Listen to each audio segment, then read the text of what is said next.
함께 신앙 고백하시겠습니다.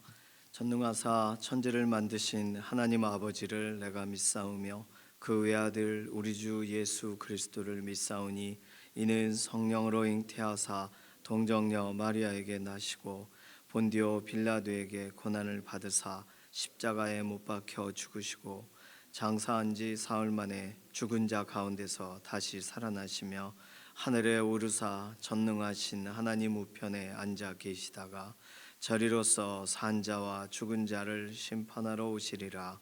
성령을 믿사오며 거룩한 교회와 성도가 서로 교통하는 것과 죄를 사하여 주시는 것과 몸이 다시 사는 것과 영원히 사는 것을 믿사옵나이다. 아멘. 찬송가 338장입니다.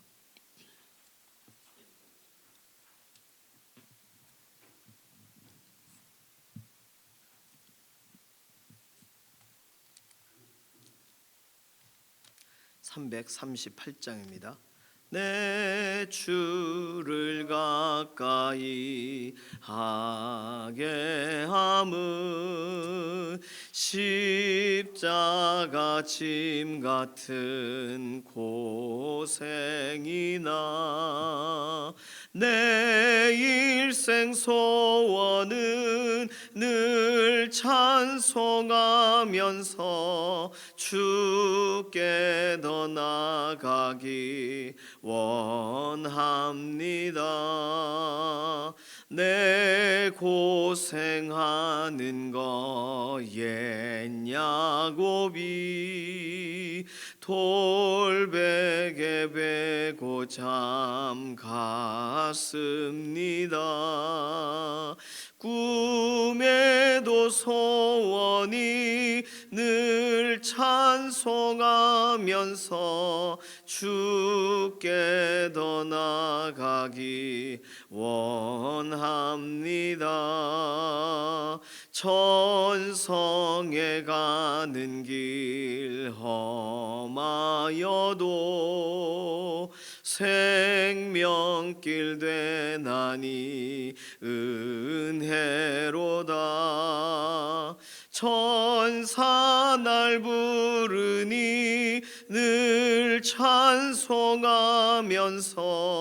주께 더 나아가기 원합니다.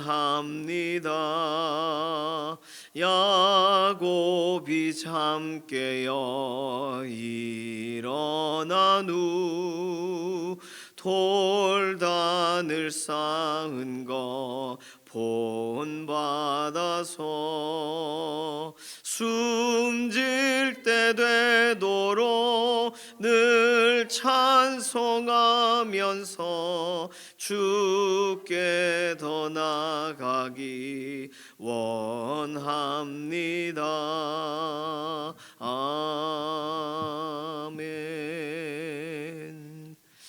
사회와 경제 관련된 기도 제목이 오늘 수요일 기도 제목입니다. 우리 가정의 경제가 또 우리 사회의 경제가 하나님 선하신 손 가운데서 회복되게 하시고 부족한 부분들을 채워주시는 하나님의 손길이 오늘도 아뢰고 간구하는 기도자들의 삶 가운데 그 가정에 실제적으로 하나님이 회복하시고 공급하심을 경험하는 하루가 되게 해달라고 맡기는 기도가 필요하겠습니다. 두 번째 기도는 연약한 가운데 있는 우리 동역자분들, 우리 자신과 동역자들을 위해서 기도합니다. 이필재 집사님 항암 치료 좋은 결과를 주시고 항암 치료가 계속 진행될 수 있는 몸의 상태를 호전시켜 달라고 만들어 달라고 하나님께 맡기는 기도가 필요합니다. 이규희 장로님 그래도 처음 입원하셨을 때보다는 좀 나아지셨다고는 하셨는데 좀 더 좋은 결과들이 나와야 되겠죠. 이규희 장로님 위해서 기도해 주시고 폐렴 증상이 심하셨는데 폐렴으로 이렇게 의사의 진단이 나오기보다는 좀 계속 확인을 하시는 중에 계신 것 같아요. 꼭 위해서 기도해 주시고 김명래 장로님, 이해신 권사님 병상에서 오늘도 붙드시고 오늘도 근육에 힘을 더해 달라고 지문길 권사님, 강정숙 권사님, 장경순 집사님, 양지원 자매님 최근에 수술하신 분들이세요. 수술 이후에 완전한 회복을 하나님 더해 달라고 김인경 집사님, 정명자 권사님 발목 이렇게 기부스하고 골절되신 부분이 완전히 회복되도록 김숙자 권사님, 조옥교 권사님, 남이자 권사님 연약한 육신에 힘을 더해 달라고, 조성숙 성도님, 이신영 자매님 의사의 진단을 넘어서 하나님의 완전하신 회복을 경험하게 해달라고 맡겨드리는 기도가 필요합니다. 오늘 수요기도의 현장에 특별한 은혜를 더하시고, 오늘 우리 교회뿐만 아니라 우리가 기도하고 있는 국내외 모든 선교지역, 하나님께서 세우신 믿음의 공동체들이 다 수요일 기도의 현장을 구별해요. 그러니까 기도하는 자리에 하나님 함께 하심을 드러내달라고, 개개인의 기도가 함께 연합하는 현장이니까요, 기도의 자리에서 특별한 은혜를 하나님 더해달라고 맡겨드리는 기도가 필요합니다. 이런 기도 제목 가지고서 잠시 통성으로 기도하겠습니다. 살아계신 하나님 감사합니다. 우리에게 오늘 새로운 날 주시고 하나님을 의지하고 기도하고 하루를 시작하게 해주셔서 감사합니다. 귀경길 모든 길들을 안전하게 하시고, 특별히 오늘 수요기도의 현장에 하나님 은혜를 더하여 주시고, 우리뿐만 아니라 믿음의 공동체들의 오늘도 구별되어 있는 기도의 자리에 하나님께서 그 기도의 응답과 기도가 깊어지고 이어져 나아가는 복된 현장으로 하나님께서 함께 하심을 드러내 주시옵소서. 우리 가정의 경제가, 사회의 경제가 하나님 고르게 하심과 또 회복하심으로 하나님 기도하고 간구할 때마다 실제적으로 회복되는 역사를 보게 하여 주시옵소서. 대외적인 이런 관세 문제와 또 실제로 우리 삶에 체감되어지는 이런 환경적인 문제까지도 하나님 손안에 올려드립니다. 하나님께서 모든 것을 오늘 기도하고 맡겨드리는 각 사람들에게 환경과 상황의 문을 열어주시고, 막힌 것이 없이 하나님을 더욱 바라보며 나아갈 수 있도록 하나님 오늘도 우리의 모든 채워져야 될 부분들의 완전한 공급으로 함께 하심을 드러내 주시옵소서. 우리의 연약한 육신을 하나님 손에 의탁합니다. 육신이 연약할 때 하나님께서 회복하실 것을 믿음으로 더욱 아뢰며 간구하게 하시고, 하나님 특별히 우리 믿음의 동역자들 연약한 육신에 힘을 더하셔서 오늘도 하나님 옆에 동행하고 계시다는 사실을 경험하여 알게 하여 주시옵소서. 이필재 집사님 항암 치료의 모든 과정에 하나님 특별한 은혜로 함께 하시고, 특별히 연약한 육신에 힘을 더하여 주시옵소서. 이규희 장로님, 김명래 장로님, 이해신 권사님 병상에서 붙드시고 하나님께서 살피셔서 오늘도 어제보다는 좀 더 낫고, 또 오늘 또 내일 향하여 하루하루 더 삶이 회복되어 가도록 육신에 힘을 더하여 주시옵소서. 지문길 권사님, 강정숙 권사님, 장경순 집사님, 양지원 자매님 최근에 수술을 하여서 회복이 필요합니다. 하나님 모든 회복의 과정을 하나님께서 주도하셔서 의사의 진단, 의사의 모든 판단을 넘어서서 조금 더 빨리 육신에 좀 더 분명한 그런 연약함들이 완전히 회복되는 현장이 되게 하시옵소서. 김인경 집사님, 정명자 권사님 골절되신 부분 완전히 낫게 되기 원합니다. 김숙자 권사님, 조옥교 권사님, 남이자 권사님 연약한 부분 다시 어려움 당하지 않도록 하나님께서 살피시고 주관하여 주시옵소서. 조성숙 성도님, 이신영 자매님 의사의 진단을 넘어서 오늘도 하나님 몸을 붙드시고 하나님께서 살피셔서 오늘도 안전하게 하시고 평안하게 하시옵소서. 오늘 우리가 기도하고 간구하는 우리 개개인의 기도의 제목에도 응답하실 것을 인해 감사드리며 살아계신 예수님의 이름으로 기도드립니다. 아멘. 예레미야 애가 2장 1절에서 9절까지 말씀입니다.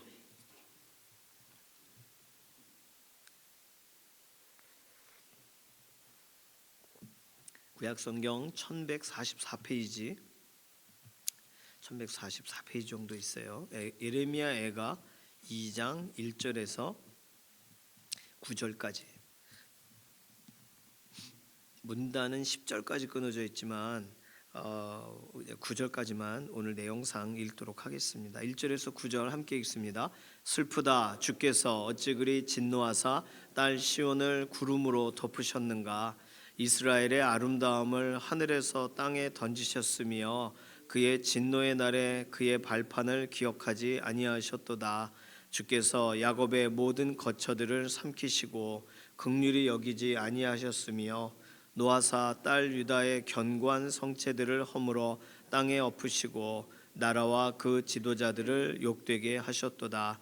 맹렬한 진노로 이스라엘의 모든 뿔을 자르셨으며 원수 앞에서 그의 오른손을 뒤로 거두어 들이시고 맹렬한 불이 사방으로 불사름같이 야곱을 불사르셨도다. 원수같이 그의 활을 당기고 대적처럼 그의 오른손을 들고 서서 눈에 드는 아름다운 모든 사람을 죽이셨으며 딸 시온의 장막에 그의 노를 불처럼 쏟으셨도다. 주께서 원수같이 되어 이스라엘을 삼키셨으며 그 모든 궁궐들을 삼키셨고 견고한 성들을 무너뜨리사 딸 유다의 근심과 애통을 더하셨도다. 주께서 그의 초막을 동산처럼 헐어버리시며 그의 절기를 폐하셨도다. 여호와께서 시온에서 절기와 안식일을 잊어버리게 하시며 그가 진노하사 왕과 제사장을 멸시하셨도다. 여호와께서 또 자기 제단을 버리시며 자기 성소를 미워하시며 궁전의 성벽들을 원수의 손에 넘기셨음에 그들이 여호와의 전에서 떠들기를 절기의 날과 같이 하였도다. 여호와께서 딸 시온의 성벽을 헐기로 결심하시고 줄을 띠고 무너뜨리는 일에서 손을 거두지 아니하사 성벽과 성곽으로 통곡하게 하셨음에 그들이 함께 쇠하였도다. 성문이 땅에 묻히며 빗장이 부서져 파괴되고 왕과 지도자들이 율법 없는 이방인들 가운데에 있으며 그 성의 선지자들은 여호와의 묵시를 받지 못하는도다. 아멘. 예레미야 애가가 성경 우리가 읽는 구절 중에 가장 좀 읽기가 어려운 본문들이기는 해요. 그러니까 본문을 묵상하면서 우리는 본문 안의 내용도 내용이지만 여기 나와 있는 내용 중에 우리가 어떤 주제나 아니면 어떤 방향들을 바라보는 게 성경 말씀을 읽기가 낫습니다. 오늘 2장 1절에서 9절까지는요. 하나님이 예루살렘을 향하여 이스라엘을 남유다를 향하여 어떤 일을 행하셨는가 이렇게 애통하고 이렇게 통곡하는 마음으로 예레미야 선지자의 언어로 예레미야 선지자의 입장에서 노래를 하고 있는 거예요. 오늘 본문에 보시면 특이한 표현이 나오는데 1절에 그의 진노의 날에 그의 발판을 기억하지 아니하셨도다. 자, 이거와 비슷한 거는 6절에 주께서 그의 초막을 동산처럼 헐어버리시며 그의 절기를 폐하셨도다. 7절에 보시면 여호와께서 또 자기 제단을 버리시며 자기 성소를 미워하시며 이렇게 써 있어요. 그러니까 하나님의 소유로 설명하시는 그의 발판, 그의 초막, 그의 절기, 자기 제단, 자기 성소 이런 표현을 쓰셨는데 우리가 이걸 쭉 읽다 보니까 다 같은 내용이라는 걸 아시겠죠? 뭐 성경에서는 그의 발판, 그의 발등상이라고 할 때는 구약과 신약이 전혀 다르게 사용되고 있습니다. 같은 발등상이란 단어가 나와도 의미가 달라요. 구약의 역대상 28장 같은 경우가 가장 명확한 구절인데 역대상 28장 2절이 하나님이 발판을 삼으셨다고 할 때 언약궤를 말하는 거예요. 시편 99편 5절이나 시편 132편 7절도 그 발등상 앞에서 경배하라. 그의 발등상 앞에서 하나님을 예배하자. 근데 다 언약궤 앞으로 나아가서라는 의미예요. 이건요. 그런데 신약에서 설명할 때 발등상이란 단어는 마태복음 5장 35절 예수님이 직접 설명하신 마태복음 5장 35절 같은 경우는 땅은 하나님의 발등상이며 그렇게 설명하세요. 그러니까 하늘을 설명하시고 땅을 설명하시면서 하늘은 하나님의 지붕이고 땅은 하나님의 발등상이다 이런 식으로 비유적으로 설명해서 신약에서 발등상이라는 표현을 쓸 때 언약궤라는 의미가 없어요. 그러니까 우리가 구약에서 나온 상징이 신약까지 똑같이 이어진다라고 생각하면 안 됩니다. 그런 면에서 이런 비유적인 것에 신천지나 아니면 이단이 단어 가지고 이렇게 짜집기를 하는데 아주 이렇게 잘하시죠. 그런 분들은 이런 걸 연결해서 막 비상한 비유적인 그런 이야기를 만들어내는 거예요. 자, 그러면 그분의 발판, 그분의 발등상이란 말은 언약궤, 하나님이 백성들을 만나 주시는 곳 이렇게 연결되는 거예요.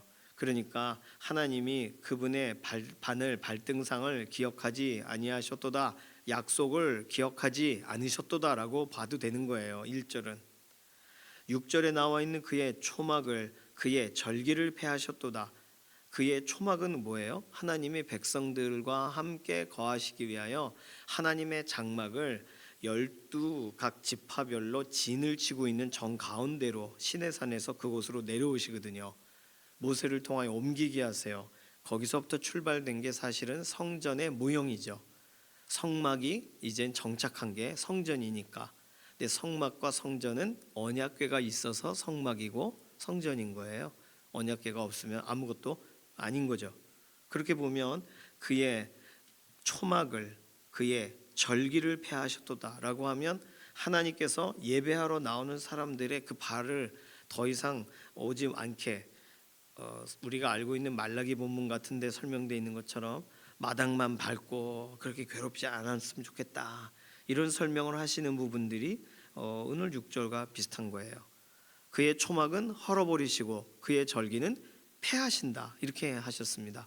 그래서 그럼 하나님이 하나님의 절기를 폐하실 정도로 예배받기를 원하지 않으시는, 왜냐하면 예배할 수 없는 존재가 됐잖아요. 이스라엘이 우상 숭배하고, 또는 이스라엘 자체가 하나님의 언약과 상관없이 형식만 남은 예배고, 그러니까 하나님이 이걸 받으실 수가 없는 거예요. 그래서 7절에 보면 굉장히 특이한 표현이 나오죠. 자기 제단을 버리시며 자기 성소를 미워하시며, 하나님이 계실 그곳을 하나님이 미워하세요. 자, 우리가 하나님의 성전이다, 성령님의 집이다, 전이다, 그래요. 그런데 우리 안에 살기를 싫어하세요. 미워하세요.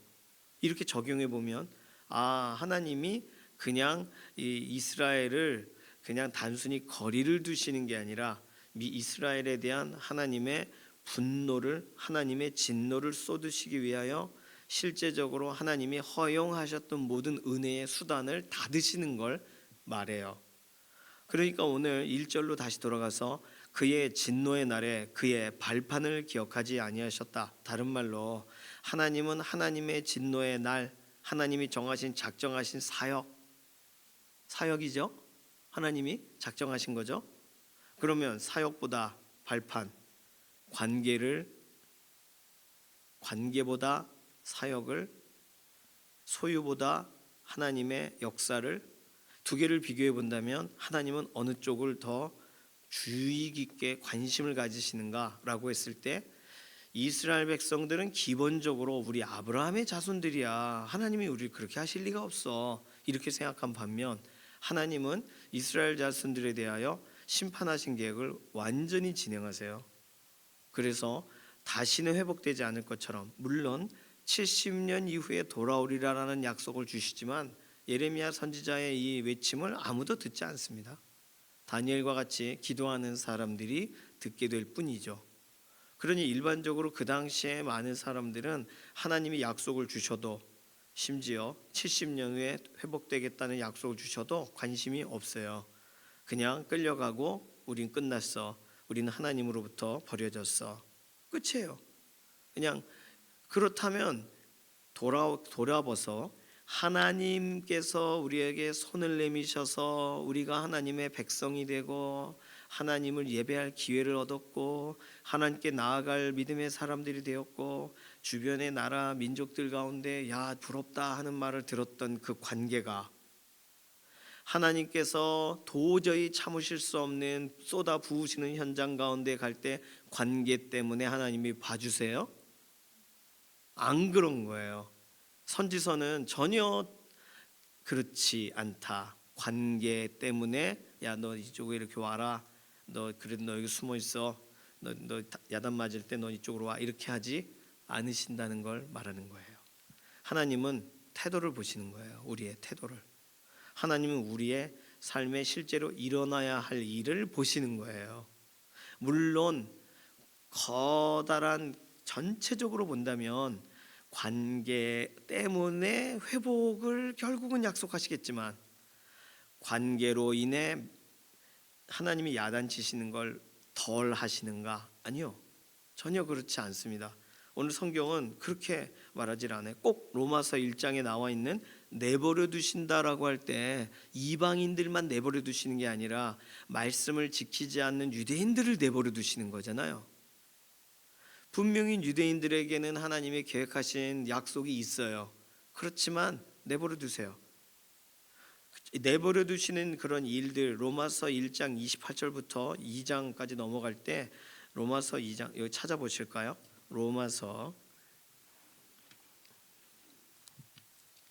어떻게 내버려 두시는가? 로마서 1장 28절부터 2장 2절까지 읽겠습니다. 로마서 1장 28절 신약성경 239페이지 28절부터 같이 읽어요. 또한 그들이 마음에 하나님 두기를 싫어하며 하나님께서 그들을 그 상실한 마음대로 내버려 두사 합당하지 못한 일을 하게 하셨으니 곧 모든 불의, 추악, 탐욕, 악의가 가득한 자요 시기, 살인, 분쟁, 사기, 악독이 가득한 자요 수군수군하는 자요 비방하는 자요 하나님께서 미워하시는 자요 능욕하는 자요 교만한 자요 자랑하는 자요 악을 도모하는 자요 부모를 거역하는 자요 우매한 자요 배약하는 자요 무정한 자요 무자비한 자라. 그들이 이 같은 일을 행하는 자는 사형에 해당한다고 하나님께서 정하심을 알고도 자기들만 행할 뿐 아니라 또한 그런 일을 행하는 자들을 옳다 하느니라.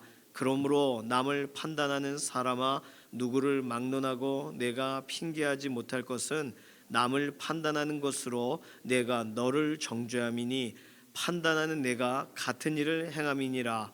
이런 일을 행하는 자에게 하나님의 심판이 진리대로 되는 줄 우리가 아노라. 자, 하나님의 심판이 진리대로 되는 줄, 하나님이 정하신 대로, 하나님께서 온 이런 세계에 세우신 기준대로, 말씀의 기준대로, 진리대로 되는 줄 우리가 아노라.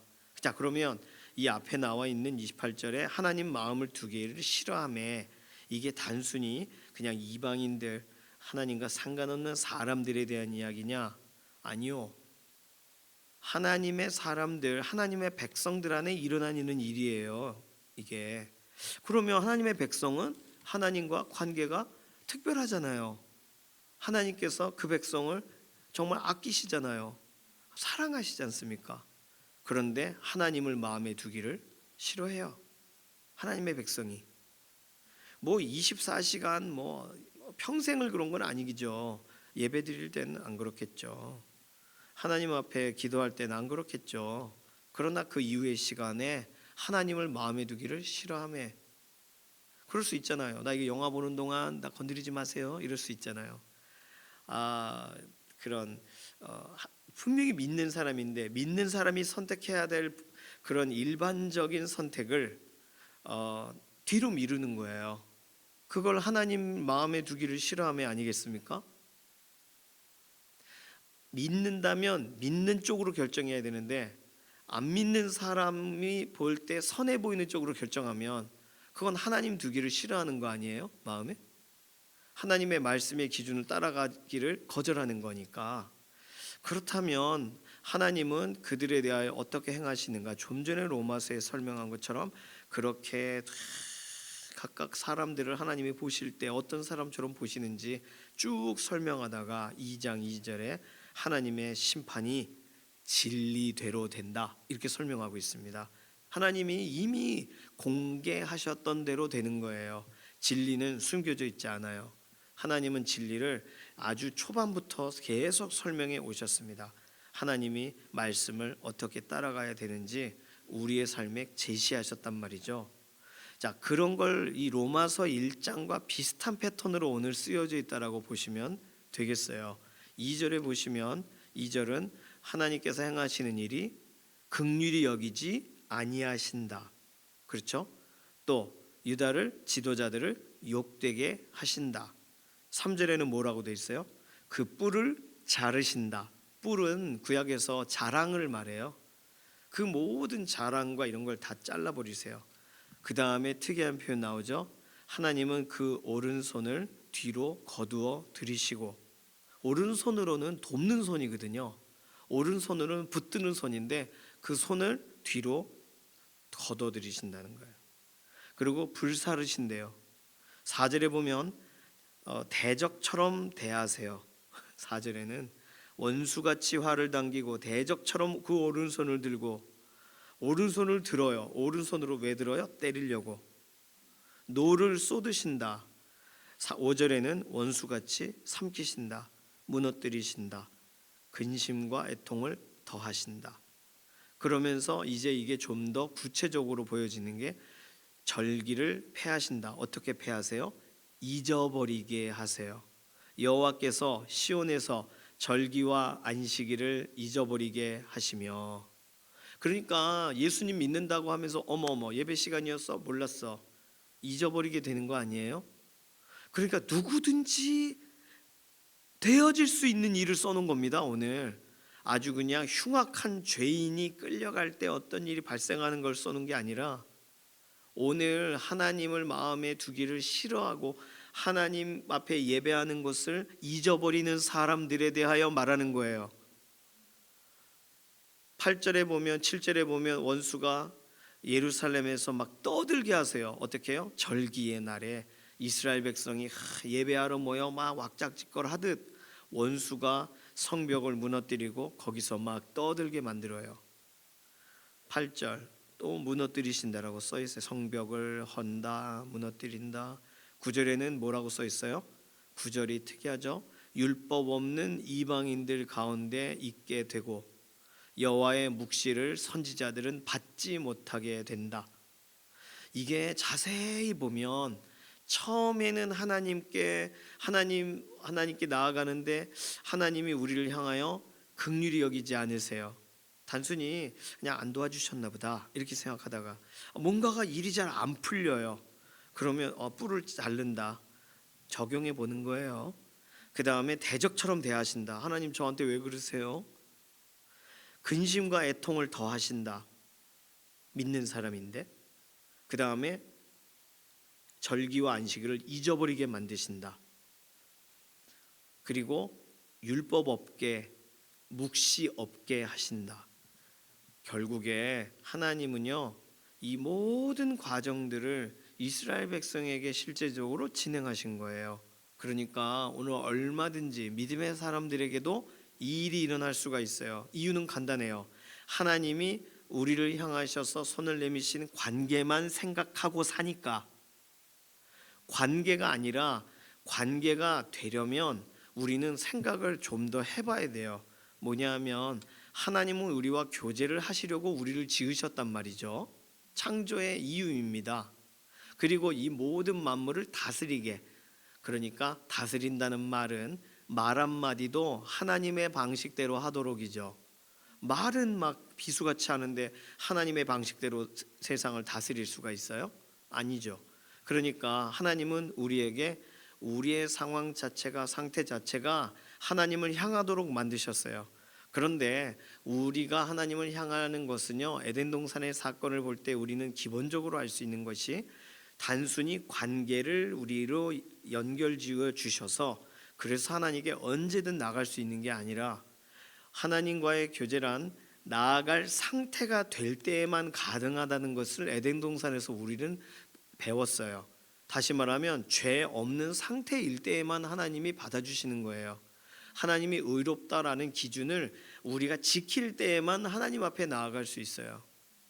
그것이 나중에는 성막에서 성막을 준비하는, 성막의 예배를 준비하는 이런 아론의 아들들, 이런 제사장 계열이 이런 성소에서의 일들을 준비할 때 얼마나 자기를 깨끗하게 하고 준비하는지에 대해서 이런 제사법과 연관돼서 설명하시는 걸 볼 때 모든 털을 다 밀고 막 물로 씻는 것뿐만 아니라 기름을 다 붓고 하나님 거룩하게 이 사람을 구별하소서 이렇게 하면서 제사장 일을 하는 거예요. 뭐 제사장만 뿐만 아니라 레위인이나 각각의 사람들도 정결 예식을 통하여 자기를 정결하게 하지 않으면 다른 사람을 섬길 수가 없어요. 그러니 하나님께 나아가려면 하나님이 원하시는 기본 상태여야 돼요. 단순히 관계로 나아갈 수 없는 거예요. 자, 그럼 그 기본 상태란 의를 말해요. 의. 하나님께서 의롭다, 옳다 여기셔야 돼요. 그 옳다라는 건 죄 없는 상태, 죄에 묻어나지 않는 상태여야 되고, 다른 말로 하나님은 죄라는 부분은 하나님께서 말씀을 순종함으로, 말씀을 의지하고 말씀을 따라감으로 죄를 이길, 죄를 비껴나갈 그런 우리에게 방법을 제시하세요. 그러니까 그 의에 합당한 삶을 살아가게. 그러니까 의란 순종을 통해 얻는 거예요. 의는 그냥 주어져 있는 게 아니에요. 하나님이 우리를 의롭다 하시면 그 의롭다함을 유지해야 돼요. 우리는 하나님이 의롭다 어제 하셨는데 어제 밤에 불의했어요. 그럼 오늘은 의롭지 않아요. 관계는 하나님의 백성인데 의로우냐 의롭지 않으냐를 따져보면 의로울 때도 있고 의롭지 않을 때도 있고, 의가 부족할 때도 있고, 예수 그리스도의 의로 인하여 의지하여 나아갈 때도 있고, 왔다 갔다 한단 말이에요. 그러면 하나님이 우리를 향해서 실제적으로 관계를 끊지는 않으시지만 이게 그냥 유일하게 감사할 내용이죠. 그러나 우리를 교훈하시고 우리를 책망하시고 우리 의롭게 하시고, 왜요? 의롭지 않으니까. 영화롭게 하시는 일을 하셔야 되는 거예요. 하나님이. 그러시려면 과정에 하나님께서 하나님의 방법을 취하셔야 돼요. 그러니 구약시대의 성도들 입장은 순종하는 것이, 하나님의 말씀을 따라가는 것이 자기에게도 유익하고 죄를 벗어나고 죄를 떠나보내고 하나님이 기뻐하시는 그 기준에 맞추는 것일 뿐만 아니라, 그가 그렇게 살아가는 것이 하나님이 생각하시는 전체적인 그림 안에서는 하나님의 말씀이 이 땅에 실현되는 과정이에요. 그 사람의 순종은 그 사람의 순종으로 끝나질 않고, 하나님의 말씀이 이 땅에 하나님 살아계시는구나, 그래서 저렇게 말씀을 따라가는 사람들이 있구나, 말씀대로 저렇게 정직하는구나, 법을 잘 지키는구나, 이런 것을 통해 하나님은 살아계시는구나를 사람들이 알게 되고, 하나님의 말씀이 어떻게 이 땅에 드러나는지를 믿음의 사람이 보여야 되는 거죠. 그런 면에서 순종 없는 관계는 하나님의 의를 세상에 절대로 드러내지를 못합니다. 그렇다면 관계는 그냥 우리는 여전히 있으니까 그러니까 순종은 좀 나중에 해봐, 이렇지 않으시는 거예요. 하나님은 관계 때문에 우리를 봐주지 않으시는 거예요. 우리의 태도로 우리를 대하시는 거예요. 우리가 하나님의 말씀을 따라가는가 그렇지 않은가를 매 순간 살피시는 거예요. 왜냐하면 말씀 없이 우린 아무것도 아니기 때문입니다. 생각해 보시면, 제가 죄를 졌어요. 예를 들어서 그러면 죄를 졌는데 하나님 나 관계, 죄 말고 관계 이런다고 하나님이 이러세요? 옷이 더러워졌어요. 더러운 옷이 되었어요. 그럼 그 옷을 벗어야죠. 자기가 더러우니까 자기가 못 벗어요. 누가 벗겨줘야 돼요. 그러나 말씀을 따라간다는 건 말씀대로 이 죄를 물로 씻고 또 정결 예식을 하고 정말 그 다시금 나를 회복시키신 하나님을 바라보고, 말씀의 과정이 사실은 하나님께 나아갈 준비를 하는 과정이었어요. 그럼 하나님은 의롭다, 그래 너 말씀 따라가는구나 라고 하나님은 기회를 주신 거고, 하나님이 우리를 의롭다 하시니까 된 거지 말씀을 따라서 의로워진 건 아니에요. 그렇게 보면 우리가 할 수 있는 건 우리 측에서 할 수 있는 성화의 일부입니다. 100% 성화를 우리가 할 수가 없어요. 우리의 삶 자체가 하나님이 아니기 때문에 우리는 하나님의 기준을 만족하지를 못한다는 말이죠. 그러면 우리가 구약시대의 성도들이 애달파하고 안타까워하고 말씀대로 어떻게든 살려고 노력하는 사람과, 뭐 관계면 됐지 뭐 하고 말씀과 상관없이 살아가는 사람과, 구약에서는 두 부류의 사람을 여전히 비교해 놓고 있죠. 결국에는 하나님 말씀에 애통해하고 답답해하고 말씀대로 살려고 어떻게든 붙드는 사람들은 하나님이 바알에게 무릎 꿇지 않은 7천인처럼 남기시는 거예요. 예레미야 선지자, 각각의 선지자처럼 말씀을 담고 어쩔 줄 몰라 하며 말씀 앞에 서는 이 사람들은 하나님이 그대로 쓰세요. 그러나 하나님 말씀을 뒤로 넘기고 말씀 앞에 서지 않는 사람들은 그냥 하나님이 징계하시는 거예요. 죽이진 않으시더라도 관계 때문에. 그렇다면 오늘 우리는 이 모든 그림을 다 알고 있습니다. 그럼 오늘 예레미야가 애통해하면서 막 외치는, 고백하는 이 이야기들은 아주 기본적으로 좀 전에 우리가 계속 살펴본 하나님은 관계에 무력하신가? 아니요. 하나님은요, 하나님을 존중하는 하나님의 태도를 보시는 거예요. 하나님을 존중하는 이방인일지라도 오늘 구원을 얻을 그 길목에 들어서게 하시는 하나님이시죠. 그러나 하나님을 존중하지 않는 하나님의 백성이라면 하나님은 그 백성이 코가 비틀어지도록 그 백성이 정신을 차리는 과정으로 밀어 넣으시겠죠. 그게 성경에서 설명하는 내버려 두심입니다. 그러니까 하나님은 우리의 태도를 계속 확인하실 수밖에 없어요.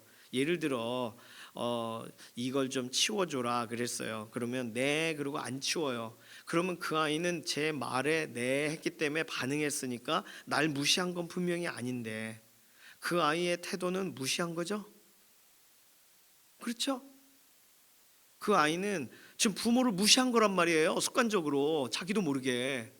왜요? 안 하잖아요. 안 치우잖아요. 그 더러워서 거기 과자 부스러기 있어 그 벌레가 끼는데 그 좀 치우자. 엄마가 대신 치워주고 아빠가 대신 치워줄 수 없어서가 아니에요. 그 아이가 그걸 거기다 버리면 중국 사람이에요. 아무데나 버리게. 그거 고쳐야죠. 그걸 가르쳐 주는데 안 고친단 말입니다. 그러면 그거는 태도가 바르지가 않은 거예요. 교훈이 필요합니다. 일종의 매가 필요합니다.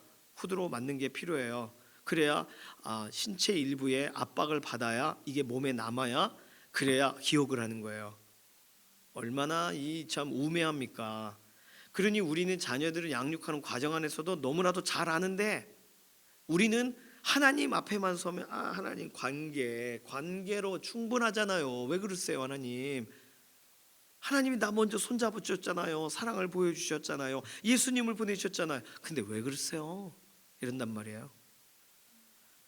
얼마나 우리는 하나님을 업신 여기는지 모릅니다. 우리는 그런 표현을 쓰고 싶지 않지만 하나님을 향하여 우리가 얼마나 우리 위주로 생각하는지 몰라요. 하나님께 죄송한 마음이 안 들 만큼. 자, 그러면 오늘 예레미야 선지자는 뭐 답이 없어요. 하나님은 작정하셨다. 성벽을 헐어버리기로 결심하셨다. 왜? 하나님의 백성인데도 불구하고. 왜요? 그 백성이 하나님의 말씀을 따르지 않으니까. 형식적으로만 보면 그래요. 좀 더 깊이 생각하면 하나님을 존중하지 않으니까, 하나님을 경외하지 않으니까, 하나님이 진짜 자녀 삼으셨는데 신약적 개념으로 말하면 부모라고 부르지 않으니까 어떻게 해야 돼요? 남처럼 대하는 거예요. 할 수 없어요. 교훈이 안 돼요. 그냥 우리 아들 딸이라 생각해서 팔이 안으로 굽는 순간 그 버릇 또 나오니까. 그러니까 후려치는 거예요. 하나님은 악하셔서가 아니라 징계가 필요한 거예요. 징계를 통해 교훈돼야 되니까요. 오늘 예레미야 애가는요, 이스라엘 백성 또 오늘 우리로 적용하면 믿음의 사람에게 왜 하나님은 계속 교훈과 책망과 바르게 함과 의로 교육하시는가? 간단합니다. 그렇게 안 하니까요. 태도를 따르지를 않으니까요. 나 하나님이 소유하셨으니까 하나님의 관계만을 자꾸 생각하니까요. 하나님이 지금 행하시는 구원의 사역은 안중에도 없이 살아가니까요. 우리가. 그러니 하나님은 우리에게 계속 말씀하실 수밖에 없어요. 말씀하시니까 감사한 거예요. 말 안 하고 맞으면 어디서 일어나는 일인지 모를 거 아닙니까? 말을 하시니까 그나마 기록하시니까 하나님이 하나님의 백성을 엄히 대하시는구나. 왜? 죄 때문에. 그가 하나님을 존중하지 않으니까 우상 숭배나 하고 있으니까 절기니 뭐니 하나도 다 잊어버리고 그거 잊어버렸는지도 모르고 살고 말씀을 없어도 마음대로 살고 하나님의 율법 없는 이방인 가운데 그대로 있으며 여호와의 묵시조차 받지도 못하는 선지자들, 거짓 선지자들을 말하는 거죠. 그러니 하나님이 이 모든 걸 내버려 두셔서 일어난 일이고 이 모든 걸 허용하셔서 일어난 일이고 이 모든 걸 작정하시니까 일어나는 일입니다. 오늘 우리는요 이런 걸 보고 우리의 삶 가운데서 하나님 앞에 관계를 인하여 감사하면서 기도하며 나아가는 것은 우리가 붙잡을 수 있는 중요한 내용이지만 오늘 나를 돌아보고 나를 점검하고 나의 태도를 확인하지 않는 채 관계만 가지고 기도하기 시작한다면 우리는 뭔가 부족한 기도를 하는 거예요. 하나님은 오늘 내가 무엇을 죄를 지었든 죄를 짓지 못했든 기억이 있든 없든 하나님 앞에 표준적 기준을 가지고 있는가 보실 거란 말이에요. 오늘 신약 시대로 말하면, 신약 이후로 말하면 예수 그리스도를 의지하고 나아가는가. 기도는 하는데 기도하고 나중에 예수님의 이름으로 기도합니다 아멘 이렇게만 하는 게 예수님의 이름을 의지하는 거예요? 아니에요. 그런 거는요 그냥 붙이는 거예요. 갖다 붙인다는 말이에요. 진짜 예수님의 이름을 의지한다면 우리가 기도할 때 예수님을 그렇게 하대할 수 없어요. 예수님을 그렇게 우리의 삶 가운데 더 높이지 않은 채로 기도할 수 없단 말이에요. 예수님의 이름으로 기도한다는 건 예수님만이 우리의 유일한 희망이세요. 우리의 의는 하나님께 도저히 갈 수가 없어요. 그러니까 예수님밖에 없어요. 통로가 예수님 의지하는 방법밖에 없어요. 다윗의 자손 예수여 나를 불쌍히 여기소서 밖에 없단 말이에요. 그렇게 우리는 하나님 앞에 예수님을 그렇게 의지하여 나아가야 되는 줄로 믿습니다.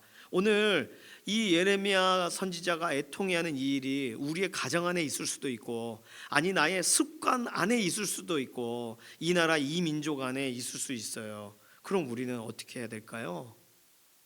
어떻게 해야 될까요? 하나님이 내버려 두시고 하나님이 막 던져 넣으시고 하나님의 패하게 하시고 어떻게 해야 될까요?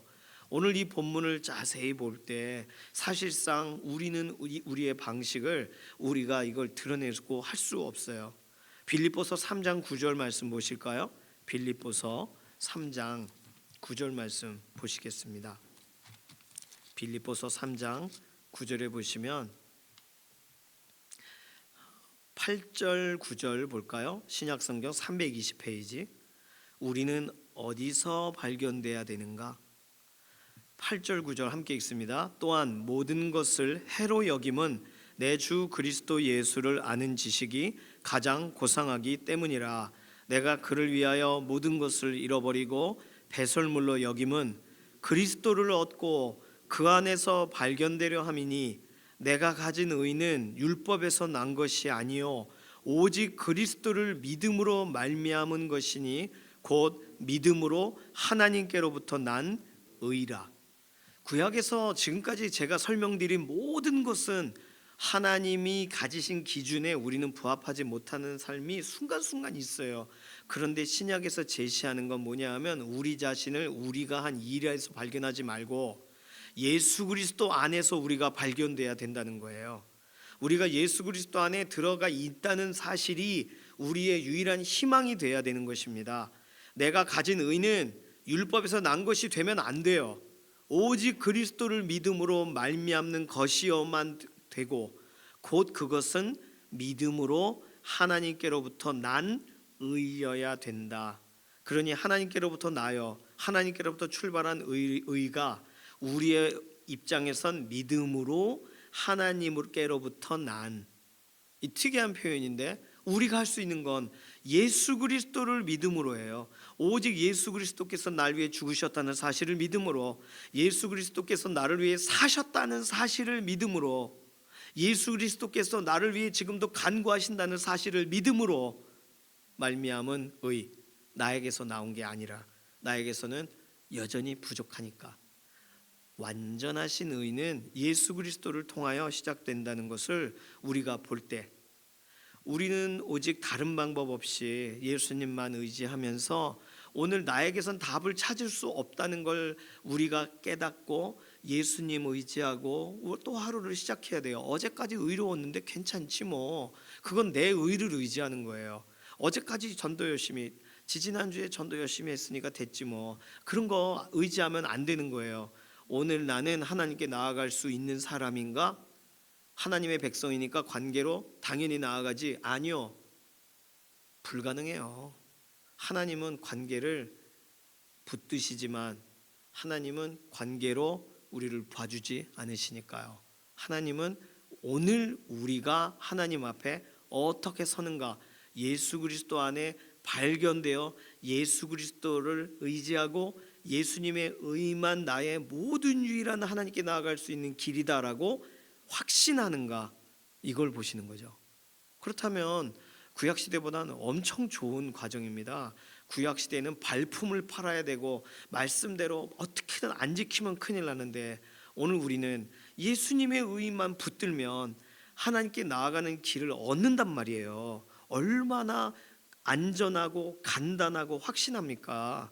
그러니 오늘 우리는요, 관계를 의지하지 마세요. 관계는 예수 그리스도 안에서의 관계 말고는 없는 거예요.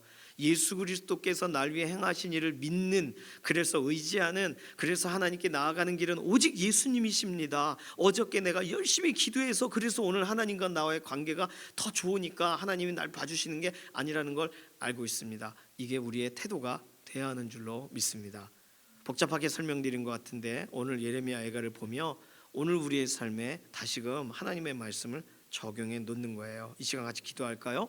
이 시간 기도할 때에는 하나님, 우리를 백성 삼으시고 자녀 삼으신 것 너무 감사한데 우리가 너무 배불러, 우리가 너무 이기적이라 예수 그리스도를 통하여 하나님께 나아간다는 가장 중요한 걸 잃어버리고 살아갈까 두렵습니다. 하나님, 오늘도 예수님의 의만 의지하고 예수님의 덕만 보고 예수님께서 나의 인생의 모든 것 되신다는 사실만을 바라본 채 하나님께 한 걸음 나아가기를 원합니다. 그렇게 우리의 마음을 붙드시고 나의 의, 조금도 의지하지 않는 하루가 되게 하소서. 우리 자신을 위해 그렇게 기도하고, 우리 가족들 혹시 다른 것 의지하고 괜찮다, 난 아직 망하지 않는다 이렇게 생각하고 있다면 예수 그리스도의 의를 온전히 믿음으로 나아가는 그 믿음의 자리로 속히 우리의 가족 친지들이 돌아오게 해달라고 이러한 기도를 잠시 통성으로 기도하겠습니다. 살아계신 하나님, 감사합니다. 오늘 예레미야가 읽으면서 애통하고 슬퍼하는데 하나님의 백성들을 향하여 하나님의 행하시는 일들을 하나하나 나열하며 볼 때, 오늘 우리는 관계로 안심할 위치가 아니라 예수님의 의를 붙들므로 안심하는 위치인 것을 다시금 돌아보게 되었습니다. 오늘 그 어느 누구도 우리가 교회 나간다는 이유로, 우리가 믿음의 가정이라는 이유로, 나 어제까지 기도했다는 이유로, 어떤 이유로도 하나님께 나아갈 길이 우리에게 마련되지 않으며 오직 예수 그리스도만을 의지할 때에만이 우리가 하나님을 향해 나아가는 온전한 길이 열린다는 것을 아무도 잊어버리지 않고 이 추석 명절 연휴 기간을 지나가게 하시고, 우리의 친지들, 우리의 가족들이 하나님 이 사실이 깊이 믿어지게 하셔서 세상 다른 어떤 것 의지하며 살아가지 않고 예수님만 의지하며 살아가는 믿음의 자리로 함께 나오게 하여 주시옵소서. 감사드리며 살아계신 예수님의 이름으로 기도드립니다. 아멘. 찬송가 542장입니다.